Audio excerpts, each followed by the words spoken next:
So it's Monday, day 7. It was a day off, so not a lot to report. I did get to have dinner with some other therapists and we chit-chatted.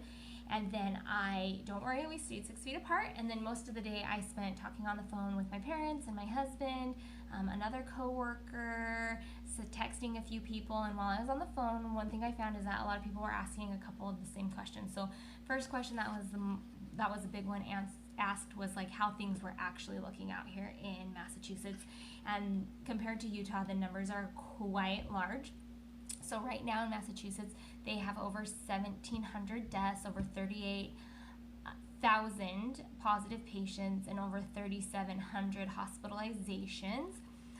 We are reporting the number of ventilators we're using inside the hospital so that they can come and take those vents and give them to the hospitals that need them, or vice versa. If our hospital starts needing more vents, they'll pull them from hospitals that aren't using them. So they are trying really hard to coordinate that. I believe that the reasons that I'm not seeing as high of volume at the hospital I'm at, particularly right now, is just because we're a little outside of the city, and so people are able to better self-quarantine and stay home and social distance. Just like in Utah, how Salt Lake's got the highest numbers, and then the farther out you get a little bit lower numbers.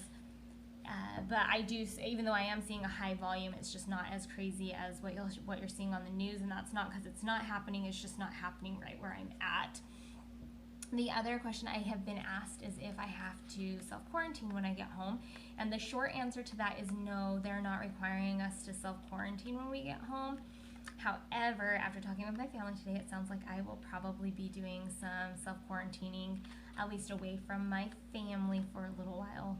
Just don't want to bring anything back home. I'll be doing everything else pretty normal, but we've decided that that's the best option for us.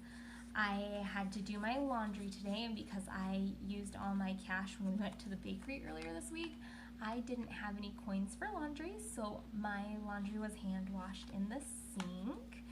And I had to hang it up all over the room to dry, but during the time that it was drying, the maintenance guy had to come up and fix something in my hotel room, so I had to hurry and hang everything in the closet. So hanging in my closet right now is all of my laundry drying, and it has just taught me to be grateful for a washer and dryer in my house so that I don't have to go to a coin-operated laundromat.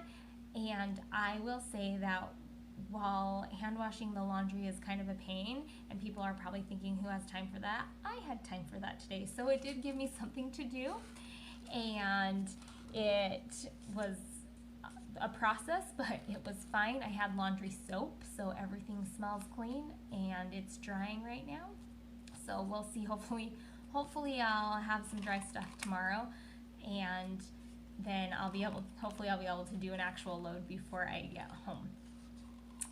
I'm grateful for all of you guys, and I hope everybody is staying safe and things are going pretty well here. And hopefully tomorrow I'll have some good stories to report back. Thanks. I love you guys, and I'll talk to you later.